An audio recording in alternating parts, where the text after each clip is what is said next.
Rádio Petroleira, a voz do Sindipetro RJ, apresenta Programa Setor Privado Mobilizado. Você deve rezar pelo bem do patrão, esquecer que está desempregado, você merece.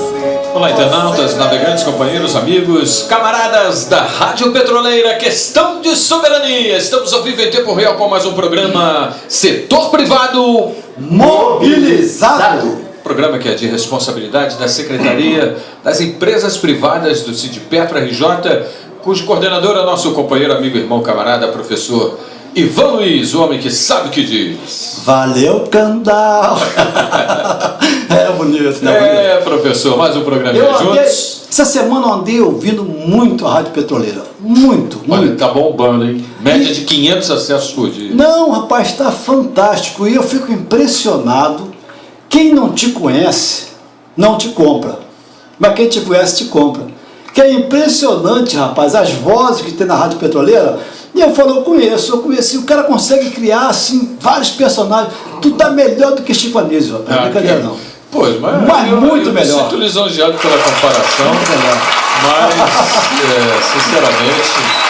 Um operador desse aí já vai ter aumento, Não, já teve, não pode reclamar que já viu? Tá certo. E lembrar para os nossos companheiros que esse programa aqui ele pode ouvir também às 3 horas da manhã, na quarta-feira, né? O pessoal das plataformas, o pessoal dos turnos sempre nos prestigiam de madrugada. Pode ouvir também às 12, se eu não me engano. Meio-dia, Dona Maria está fazendo panela no fogo, barriga vazia. E tem também depois à noite, né? À tarde, à noite, 17, parece. Boa noite, Cinderela. Então tá perfeito. Bom dia, Brasil. Bom dia para quem é de bom dia. É verdade. Boa tarde para quem é de boa tarde. E boa noite para quem é de boa noite. E por falar em boa noite para quem é de boa noite, passar a palavra para o nosso companheiro Furtado. Alô, camarada Furtado, homem sempre muito bem informado. Fala que é tu.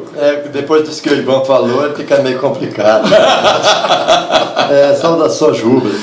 Agora, Ivan, claro, evidente que a nossa pauta está aqui recheada, mas uma coisa que nos chamou bastante atenção, e na realidade, não chamou atenção não, foi uma verdade, né? Uma manchete que eu vi numa revista qualquer, não me lembro qual foi a manchete, qual foi a revista, mas que dizia o seguinte, que houve no Brasil 7 dias que despertaram o Brasil, né? E em função disso que... Isso é nossa pauta, nosso ponto. Não, uma coisa que chama bastante atenção que a cidadania, ela voltou hoje de uma forma tão forte, que já não é surpresa mais nada do que está acontecendo. O que na realidade está acontecendo é o direito de existir, né? E de cobrar, companheiro. Não, então vamos logo seguir essa linha, já que você deu esse chute inicial, e falar o seguinte, rapaz, que esses 7 dias aí, para mim, eles estão representando mais de 500 anos, entendeu? Porque os países onde o poder judiciário tem respeitabilidade, aonde o cara pode até cometer falcatrua, só quando ele é pego, ele se suicida, ele tem vergonha na cara, entendeu? Foram países que passaram por guerras, países que passaram por grande dificuldade, né? Que não foi o nosso caso, né? Nós fomos empurrados para uma guerra, não é verdade? Fomos obrigados a ir para uma guerra. E todo país que sai vitorioso de uma guerra, ele sai rico, impressionante. E nós saímos, sabe com o quê? Vitoriosos de uma guerra? Saímos com leite em pó. Sabe para quê? Para esterilizar nossas mulheres, principalmente lá no Nordeste, né? Então nós não saímos devendo mais ainda aos estadunidenses, ao sistema financeiro, de um modo geral. Nós somos mais pobres na realidade, porque continuamos devendo a matriz, entendeu? E esses 7 dias agora, o que está acontecendo? Está se resgatando, nós comentamos isso na semana passada, mas temos que falar de novo, claro que hoje com outro foco. Ele está resgatando esse garoto que está na rua, que muita gente... Descobrindo a cidadania, né? Muita gente fala assim, é um bando de garotos inocentes e tal. Eu falo, não.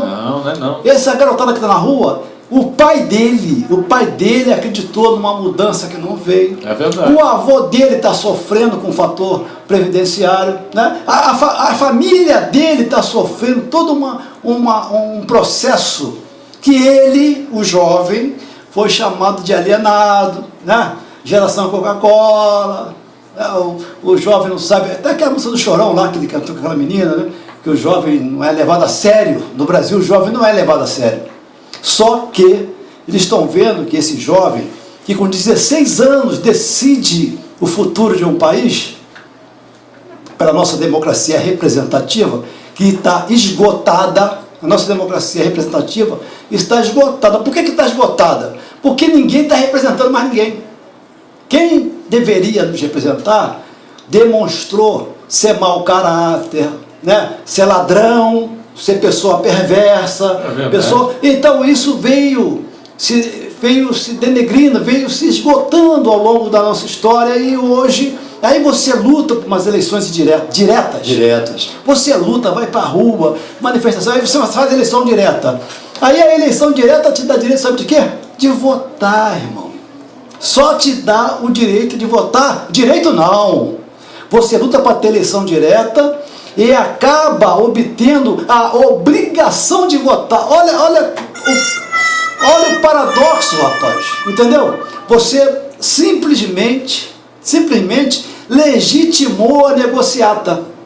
Se já existia a negociata, como o Chico Buarque fala, daquelas operações tenebrosas, né, e tal, que aconteciam, com a eleição direta... Vai passar. O que você faz, rapaz? Você legitima isso, aí o voto se torna o quê? Que nós já discutimos aqui num programa sobre os paraísos fiscais e as operações offshore que tem por aí, no mundo financeiro, não é verdade?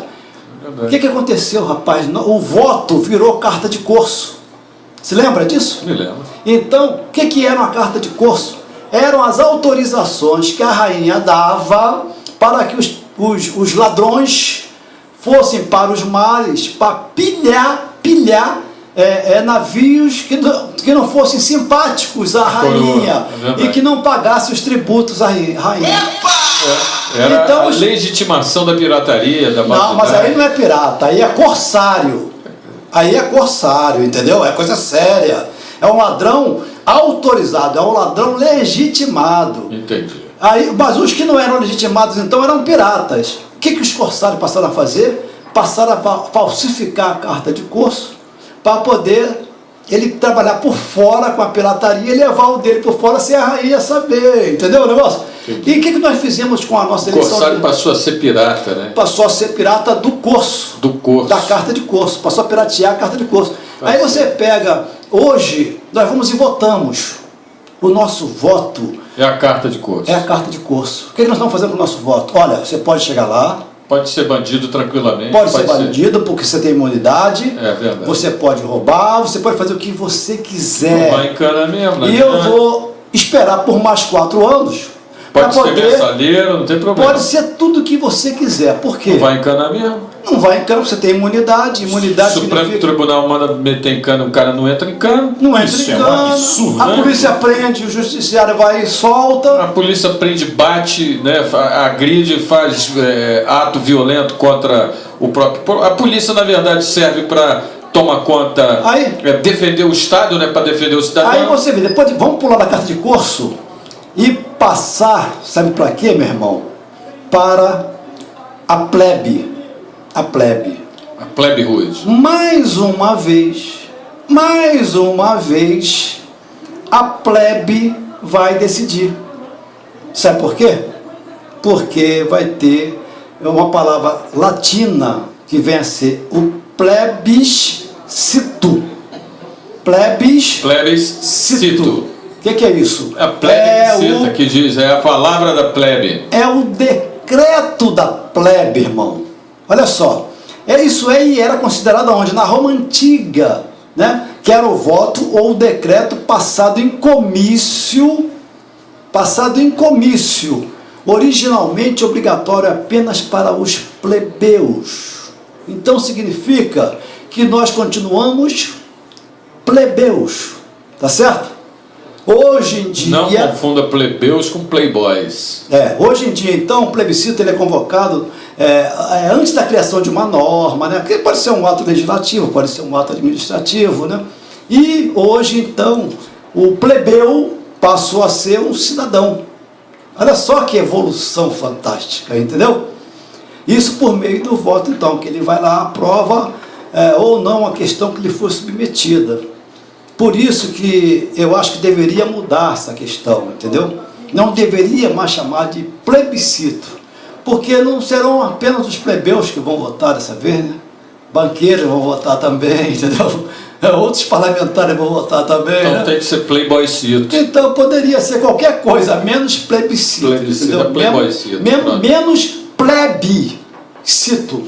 Menos isso, entende? Então eu ficaria aí com o referendo. Por que o referendo? Porque eles seriam obrigados a elaborar, teriam que trabalhar para elaborar uma proposta, né? Aí poderia vir, junto com esse bolo de uma pequena reforma política, que eu digo que tem que reformar primeiro o político, depois faria a reforma política, né? Uma reforma política, poderia vir uma reforma tributária, poderia vir uma série de medidas sérias mesmo de interesse da população, coisas que eu duvido um pouco. Então lá no site professorivanluiz.com.br tem lá a diferença de plebiscito e de referendo, tem lá algumas coisas interessantes. Eu procurei aprofundar logo na primeira página a questão da Maria Baderna, fui lá estudar um pouquinho dessa bailarina, né, do século XIX, e essa bailarina que gostava da expressão da cultura africana, e ela era abolicionista também, entendeu? E ela começou a trazer a cultura africana para o balé, para a dança, e isso impactou com a classe dominante da época. Então quem seguia a Maria Baderna era um baderneiro. Então ele, porque questionava o status quo, questionava o que estava lá imposto, não podia ter outra cultura, era só aquela, ela trazia outra cultura. Então os baderneiros que trouxeram essa evolução, entendeu? Então chamar de baderneiro é um elogio, não está degradando. Não é pejorativo. Por isso que eu também fui ver o Vândalo, né? Está lá na primeira página logo, interessantíssimo, botei vários links, fiz questão de dar uma pesquisada, porque quando eu vejo falar muito essas terminologias assim, eu sinto que há alguma coisa por trás que quer enganar a gente, entendeu? Quer enganar.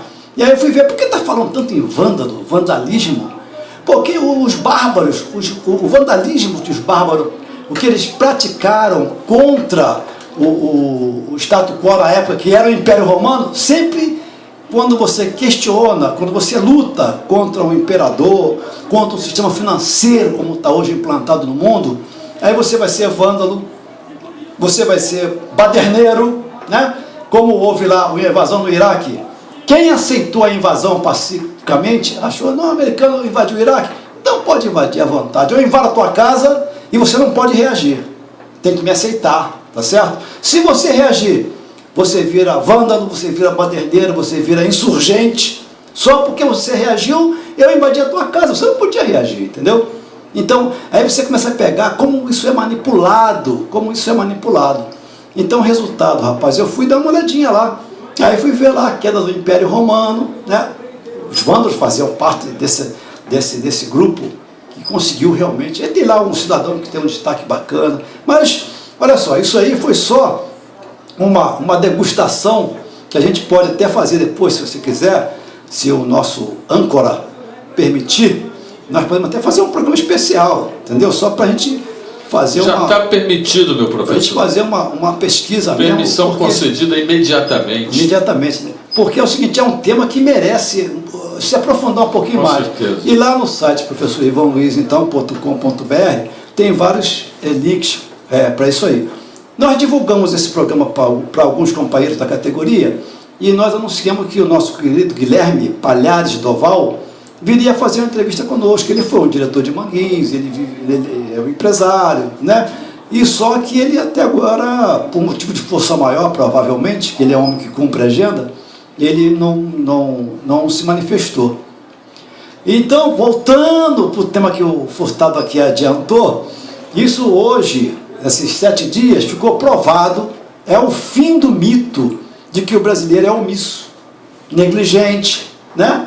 Para questões políticas. E eu achei bacana, Furtado, Candal, amigo Barradas está aqui presente prestigiando, nosso Castelinho.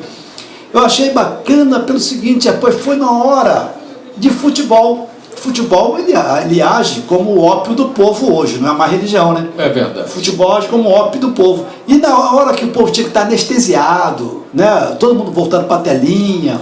E é naquela hora, olha só como as coisas são precisas. A sociologia, ela define nação como um sentimento, né? E no Brasil ficou provado sociologicamente que somente surgia a nação brasileira quando a seleção jogava. Por quê? Era um sentimento único, todo mundo, entendeu? Torcendo pela seleção brasileira. Coração na ponta do pé. Brasil! E hoje diria que a rua é a maior arquibancada do Brasil. O tiro saiu pela colada, entendeu? A rua é a maior arquibancada do Brasil. Então, rapaz, aí nesse momento, né, que está todo mundo anestesiado, era nesse momento que se aumentava a gasolina, nesse momento que eles faziam aquelas falcatruas, aí nessa hora que surge o aumento da passagem. Foi exatamente nessa hora. Eles aproveitavam a anestesia da galera. Cortina de fumaça. E isso aí metiam os aumentos. Veio o aumento da passagem e os 20 centavos promoveu a gente toda essa revolução, do meu ponto de vista, uma tremenda revolução que está acontecendo aí, que a gente a primavera brasileira. E se de repente nosso amigo Barrada quiser dar seu ponto de vista também, a gente pode, senta aqui, ó, e dar o seu ponto de vista. Está convidado. Está convidado aí a participar da mesa aí, Barradas. Por favor, pode se sentar e adquirir aí o seu headphone. Então né? Pronto, democrático. Estilo e democraticamente fazer uso da palavra aqui, da sua opinião. Agora, eu queria fazer uma reflexão dentro dessa colocação aí do professor, que é exatamente isso, né? Aconteceu exatamente, o tiro saiu pela culatra, porque essa Copa das Confederações serviu de paradigma exatamente para mostrar que o povo quer. Eu cansei de ver, e com muita alegria, com muita felicidade, cartazes dizendo o seguinte: queremos o padrão FIFA nos hospitais. Exatamente. É isso. Nas escolas. O povo não é bobo, né? Tá aí mais do que explícito. Você tem um estádio. Nós temos uma outra realidade. Você tem um estádio no padrão FIFA e do lado tu tem um estádio padrão, sei lá, Bangladesh. E eu vou mais uma vez, professor, pedir licença a Vossa Senhoria para fazer uma ligação, né, com essa proposta de projeto de comunicação, que é o projeto de comunicação do Sindipetro RJ, cujo elemento principal tem sido a comunicação eletrônica, garantindo, antes de mais nada, o outro lado da moeda, né, porque aqui a gente coloca exatamente o lado oposto da mídia hegemônica. E a mídia hegemônica, nada mais do que menos que saiu aí, né, chamando os paderneiros, os vândalos, elogiando todo mundo. Pois é, então mais uma vez a gente mostra que os tempos mudaram, né? Hoje em dia a comunicação eletrônica está aí para provar isso. A mobilização que essa estudantada fez, essa juventude aí extremamente afinada, e bem informada, né? Se mobilizou através dos meios de comunicação livres. Vamos passar. Anuncia nosso Barradas ali. Eu quero primeiramente deixa eu agradecer ao nosso DJ. Atenção, DJ, tá brilhando, hein? Tô gostando. Rede Mundial de Computadores. Vai falar o nosso convidado Barradas. Boa noite, meus amigos. Muito obrigado, antes de mais nada, pela oportunidade, pelo convite. É uma honra estar aqui com vocês, principalmente pelo meu passado de sindicalista, de brasileiro honrado e digno lutador pelos interesses do Sindicato dos Bancários. Então, Barradas, não dá orgulho de ver essa juventude botando a boca no trombone? Não tenha dúvida. Eu tenho uma filha com 16 anos que, para minha surpresa, me pediu para participar do movimento, que ela queria entender o que está acontecendo com o país.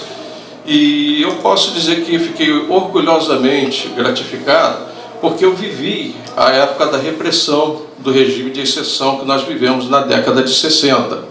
Vivi isso diretamente com meu pai, que foi vítima indireta dele, e vivi de uma forma direta porque um parente meu trabalhava na PE e ele sabia das agruras que se passava dentro do doicode.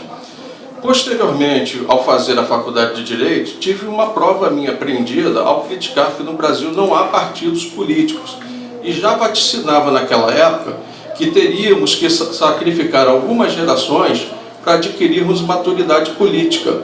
Para minha surpresa, essa maturidade veio, e exatamente com a juventude, que traz um frescor e uma legitimidade que realmente faz com que isso seja fantástico. As raposas felpudas que vêm sangrando esse país diuturnamente se viram de repente diante de um quadro que eles não esperavam. Ou seja, a rua se levantou. Temos movimentos infiltrados? Temos, natural em qualquer movimento democrático. Mas o que está prevalecendo, que está me agradando sobremaneira, é a consciência com que a juventude está começando a encarar o que é o país. E aí, o que vocês colocaram aqui é muito pertinente. Não podemos comprar o que nos é vendido de cara. Temos que voltar a termos o senso crítico, um olhar apurado, para vermos o que realmente está sendo apresentado. Principalmente a data de validade das ideias, né? Não tenha dúvida. Como eu sempre digo, inteligente é aquele que não fixa o olho na árvore, olha a floresta, o que vai além. E é isso que nós precisamos hoje. Você comentou há pouco sobre a questão da polícia. Eu vou fazer um adendo. Dia 2 de julho é dia dos bombeiros. Honrosa corporação a quem... Bravo soldado do fogo. Tá aqui no nosso trabalho. A quem eu dedico o meu mais profundo reconhecimento. Com certeza. Discutia ontem num blog a questão da truculência da polícia militar. Já começa errado porque a polícia não pode ser militar. Isso foi um status dado durante o regime de exceção, porém eu te dou o status, mas não te preparo para tal. Então nós temos que rever, porque a polícia tem homens dignos sim, mas a grande maioria precisa ser reciclada. Temos que refundar a polícia, porque a própria polícia está insatisfeita com as ordens descabidas dos seus comandos, e o comando maior, via de regra, é o governador do estado, que no nosso caso é um omisso, e acaba colocando a sociedade contra cidadãos que são cidadãos iguais a nós. Barradas, isso é uma afirmação real. A polícia militar no governo de Sérgio Cabral, ela agiu de forma mais truculenta do que a polícia militar na época da ditadura militar, né? Isso daí é fato, né? Nunca a polícia militar bateu tanto no cidadão fluminense como no governo de Sérgio Cabral. E no governo de Sérgio Cabral, o governo de Sérgio Cabral legitimou a utilização da polícia militar como aparelho, né, de defesa do Estado, não de defesa do cidadão, que deveria ser o papel correto de uma polícia, é de defender o cidadão, não de atacá-lo, como vem sendo atacado no governo de Sérgio Cabral. Essa que é a realidade. Como ocorre também nos nossos movimentos de rua, quando estamos a brigar pelos nossos direitos enquanto trabalhadores. E digo mais, se nós não mudarmos também essa consciência das instituições, e eu te digo com absoluta certeza que eles também estão querendo essa mudança. Eu recebi um post de um comandante de um determinado batalhão de choque, não vou aqui declinar nome por questão ética, dizendo que se pudesse, atiraria a bala de borracha contra o próprio comandante superior, dado o absurdo das ordens que eles receberam, mas que infelizmente, ao não respeitar, não acatar a ordem, eles estariam incorrendo no crime de insubordinação. Então é uma situação realmente aflitiva que nós estamos vivendo. Temos que refundar o país, temos que refundar as nossas instituições. Agora, como pai, como chefe de família, como cidadão, temos que começar refundando dentro das nossas casas. Queremos mais educação? Temos direito. Eduquemos os nossos filhos para que sejam cidadãos honestos, decentes e coerentes com o que estamos querendo fazer. Ou seja, professor Ivan Luiz, muito acertadamente, o país despertou depois de 500 anos, não depois de 7 dias. E a hora é agora. Não, e você vê o seguinte, vai se gastar muita bomba de efeito moral, sabia? Vai ter que se gastar muito, porque são 531 parlamentares, cara. São muita moral. 31 bomba de efeito moral. Tem que ter muita bomba aí para impor a moral nessa situação. Não, vai ter que botar um canhão muito potente contra o Congresso lá, porque vai ter que soltar muita bomba de efeito moral lá em Brasília. Muita.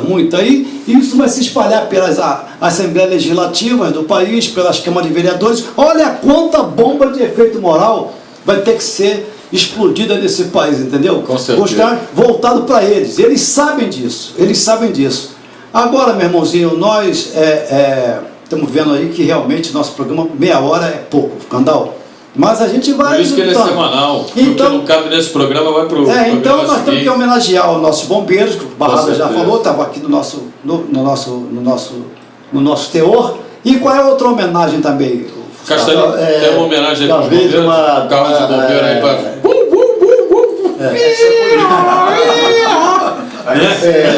Você é um artista mesmo. E talvez uma das homenagens que a gente deva prestar aqui com mais profundidade é que hoje é o dia nacional dos hospitais, né? Que infelizmente estão caindo aos pedaços, e é uma da questão aí que o povo está na rua, né? E uma coisa, ontem, segunda-feira, uma coisa me chamou bastante atenção. No passado, quando a seleção ganhava qualquer título, era uma festa no outro dia terrível, as pessoas esqueciam tudo, aquilo tudo aí que nós comentamos. Mas ontem as coisas continuaram normais, seguiram normais, como se nada... Carro do Corpo de Bombeiro. Carro do Corpo de Bombeiro. Lógico, evidente que a mídia explora isso bastante, até porque tem que ter retorno sobre isso aí. Mas a gente percebeu que o próprio povo, ele se emocionou naquele momento, mas foi só aquilo ali. Lógico que a gente viu as pessoas com a camisa, tudo bem, mas não houve aquela não foi o foco principal. Foco principal, como as coisas persistissem. Agora, companheiro, vai ter uma coisa aqui rápido que a gente tem que notificar. Na quinta-feira, às 14 horas, nós vamos ter a reunião mensal dos companheiros aposentados de Manguinho, onde vão ser discutidos lá o plano de saúde, né, dos aposentados, dos companheiros aposentados, a URV, que engloba não só aposentados, mas também o pessoal da ativa, e o pessoal do triênio, que também tem alguns aposentados e a maior parte do pessoal da ativa. Agora, e lembrar que no triênio vai ter lá o suporte do nosso jurídico. Tudo isso aí vai ter um suporte do nosso jurídico. Agora, uma coisa aí que está nos chamando bastante atenção, meu companheiro Ivan, que ontem nós soubemos uma notícia extremamente desagradável, né? Porque, na realidade, tudo que vem de Manguinho, nada é agradável, né? Aqueles irresponsáveis que ali estão, a gente sabe qual é a postura deles, e não falamos só isso aqui, falamos também lá na base, né? Na base, chamando não só os trabalhadores, mas também a atenção daqueles irresponsáveis. E as demissões, segundo está se falando, as demissões recomeçaram de novo. Nós precisamos ter mais detalhe com referência a isso aí, né? Porque, primeiro, a empresa não nos respondeu com referência ao acordo coletivo, já entregamos a nossa pauta, não foi respondido, as demissões estão acontecendo, parece que algumas coisas estão acontecendo também, companheiro Ivan, e aí precisa se detalhar mais, me parece que o negócio da cesta básica, tem alguma coisa aí que nós amanhã vamos procurar saber, para a gente fazer cobrança, e vamos fazer cobrança não só aqui, também no nosso meio de comunicações. Por quê? Porque a empresa ela sempre tem essa postura extremamente, a gente não sabe nem dizer se é equivocada, né? Acho que errônea, não sei, eu acho que até falar errônea seria um elogio para eles lá, daqueles totais incompetentes que estão ali, né? Então, amanhã a gente vai ter normalmente a nossa reunião, a nossa apresentação lá, vamos fazer a nossa falação e vamos cobrar. Agora, com referência à Procint, a GPC Química, até agora, infelizmente, nós não tivemos nenhum retorno no que diz respeito à pauta de reivindicação. Companheiro Ivan. Nós também, dia 26, vamos fazer só aquela retrospectiva rápida, dia 26, em 1945, foi aprovada a Carta das Nações Unidas. Não vai dar para a gente ler aqui, porque está em cima da hora. E em 27 de junho de 1950, os Estados Unidos entram na Guerra da Coreia. Em 28 de junho de 1966, eclode o golpe na Argentina. E o Brasil, em 29 de junho de 1958, torna-se campeão do mundo. Em 30 de junho de 88, a última batalha do velho guerreiro. Chacrinha dá adeus aqui pra gente. DJ, pode começar aquela degustaçãozinha que a gente gosta, né? E em 1974, então, a Argentina chora por Perón, né? E no dia 2 de junho, Hemingway irá, né? Ele tira a própria vida, ele se suicida. E nós temos que parabenizar também uma cantora que eu gosto muito dela. Olha só, essa degustação. O que você acha dessa degustação, Cadal? Você foi mártir. Nosso DJ é fantástico, né? Não? Fantástico. Na só degustação. Salva de palmas para o nosso DJ aí, por favor. Então, salva de palmas para o DJ. DJ, mais uma degustação, DJ. A Marisa Monte é aniversariante do dia 1º de julho, né, Marisa Monte, aniversariante. E temos mais um aniversariante que eu adoro esse aniversariante, adoro. Já percebeu a introdução, né? Eita! Gostou da introdução, Furtado? Gostou? Furtado tá perguntando aí. Ainda não. Olha que som maravilhoso. Mas tem mais uma degustação que o nosso DJ... são 3 aniversariantes que nós estamos destacando hoje. É a Marisa Monte, a Seu Valença e Dani Carlos. E a Dani Carlos. Dani Carlos também. Dani Carlos também. São os 3 aniversariantes, né, da semana aí que nós estamos homenageando para poder fazer aquela degustação maravilhosa. Olha que somzinho bonito, ó. Eu quero ficar perto de tudo que acho certo, até o dia que eu muito bonito, muito bonito. E aí, nesse fundo musical, então, a gente passa a palavra por nosso amigo Barrada para ele dar as suas despedidas, né? Muito obrigado pela participação, Barradas. Eu é que agradeço o prazer de estar aqui presente com vocês e parafraseando o velho guerreiro que tanta saudade deixou, em relação aos políticos, eu lembro, eu estou aqui para complicar, não para explicar. E em relação ao povo na rua, quem não se comunica, se trombica. Perfeito. Dani Furtado, o homem que sabe... E o resultado disso que ele está falando, que os índices de aprovação dos governos, tanto municipal, estadual e federal, está indo para o beleléu. Verdade. E eu também quero me despedir aqui dizendo o seguinte: quem está na rua é o filho, é o neto de quem foi enganado por muitos e muitos anos. E aí até a próxima semana. Sendo assim, estamos chegando ao final de mais um programa Setor Privado Mobilizado. Aqui na Rádio Petroleira. Questão de soberania. Sonato Candal, apoio técnico do Castelinho DJ. Estaremos de volta na próxima terça-feira a partir das 19h30. Aqui música, informação e prestação de serviços. Muito obrigado pela sua audiência e até o próximo programa. Até lá! Acerto os meus pecados, ninguém pergunta mais, eu já paguei. Ih, tá ligado? Tá ligado, cara? Ah, não.